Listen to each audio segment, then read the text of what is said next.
Good evening, everyone. Welcome to Digging Deeper moment number 185. The purpose of our Digging Deeper moments is to take God's Word to God's world, and we are so glad that you've joined us. If you would, please take a moment to subscribe to our YouTube channel, and we appreciate that very much.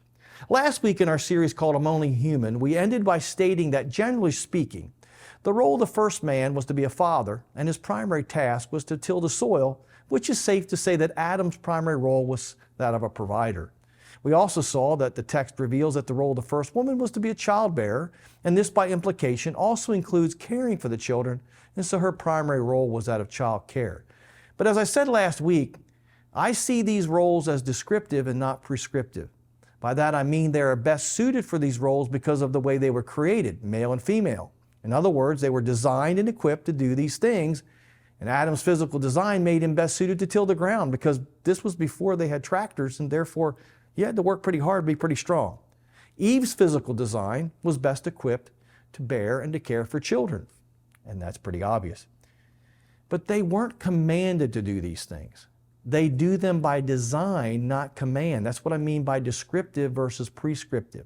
For instance, all women were designed to have children, but that doesn't mean all women are commanded to become mothers. Likewise, all men were designed to be able to father children, but that doesn't mean all men are required to have kids. The question we'll tackle tonight, however, is that of authority. So for more on that, you can go back to last week. But tonight we're going to talk about authority. Does the fact that Adam was created first mean that he had authority over his wife Eve? Now, on one side of the debate, you have a group called complementarians. They say yes, Adam has authority over his wife Eve. On the other side of the debate, you have a group called egalitarians who say no, they're equal in authority. So who's right? Well, to answer this question, we first have to define what is meant by authority. What does it mean when we say or ask, does Adam have authority over Eve?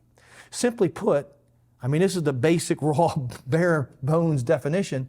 It means that the first man was the boss in his home, that he had the final word on what happened. And complementarians believe this principle extends beyond the home to church and society. Now, we're not going to be addressing this question in this study. We're going to come to it at a later date as we go through various texts and bring things together and say, what does the Bible really say about that subject? But for now, we're going to concentrate on just being human and being male and female. However, we do want to state that nowhere do the Genesis accounts of creation state directly that Adam had authority in his home over his wife as kind of like her boss. But an argument from silence is not the strongest argument. So this by itself does not settle the issue, though it is very important. The Genesis accounts do, however, give at least 3 reasons to consider that Adam had some sort of authority over his wife in the home, but the text doesn't specifically state what that is. But we're going to look at them anyway. First of all, we need to remember that marriage is the context of these statements. Secondly, that marriage is the template for the multiplication of the human race, which gives humanity the ability to have dominion over the earth. We mustn't forget the ultimate context, the larger context, when we're discussing these things. And thirdly, that Adam's primary role in the home was tiller of the soil and a father, and that Eve's primary role in the home was a child bearer and child carer.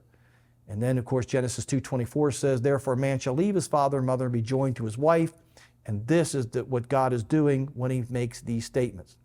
So the first thing that we will look at in this text in Genesis 2 that lends itself to Adam having some sort of authority in the home is the order of creation itself. Adam was created first.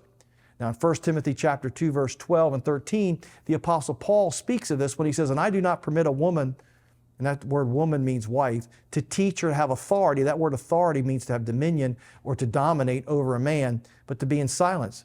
For Adam was formed first and then Eve. What is said here is hotly debated, and we'll come back to this. This is one laying a foundation for a study we're going to do probably in a year or two. But this is hotly debated, and we're not going to talk about that in this series. But one thing is certain, one thing is not debatable, and that is whatever kind of authority Paul is talking about, he does so on the basis that Adam was created first.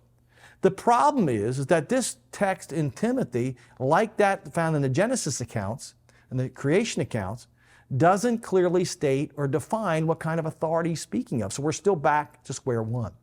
The second thing in the Genesis accounts, which point to Adam having some kind of authority over Eve, is that Adam is the representative of the human race. Now, after Adam and Eve sinned in the garden, God calls to Adam, not Eve, even though Eve actually was the one who sinned first. But after that sin, after Adam ate, God calls out to Adam. Genesis 3:9 says, "And the Lord God called to Adam and said to him, 'Where are you?'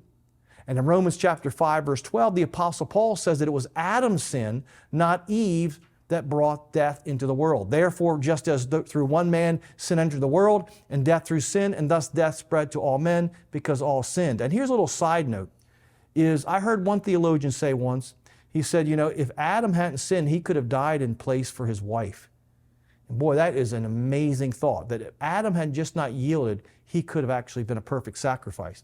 But that's not what we're talking about tonight. That was kind of for free.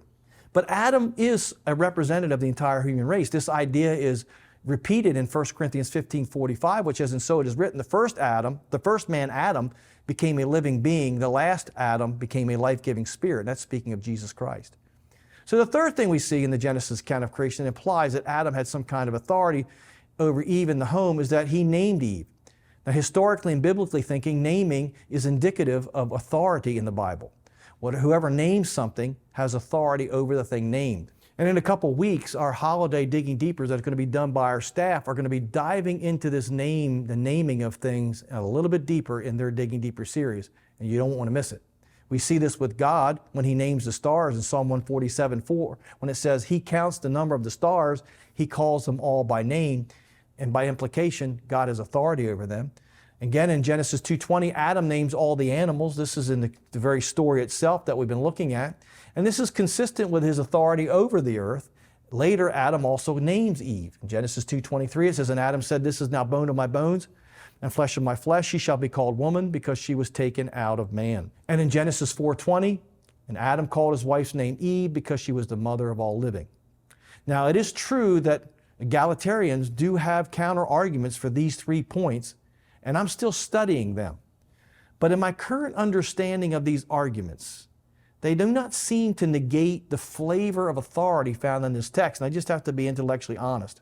Adam seems to have some kind of authority in the home over Eve.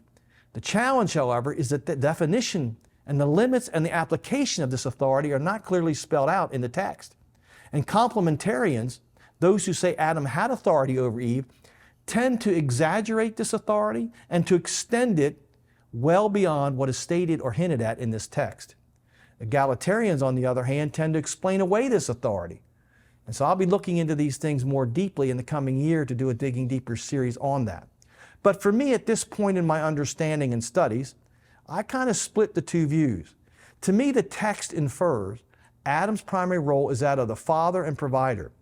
But this doesn't mean that a woman can't be the primary breadwinner. It just means that the template is for Adam to be the primary breadwinner, to be the provider. Likewise, Eve's primary role was that of child care provider, but that doesn't mean that a man can't provide child care. Trust me, I've seen men have to do it, and I've had to do it in my own life at certain seasons of my life. So it's not a sin, it's not missing the mark, but it does seem God created man and woman with primary roles in mind, and He equipped them to do such.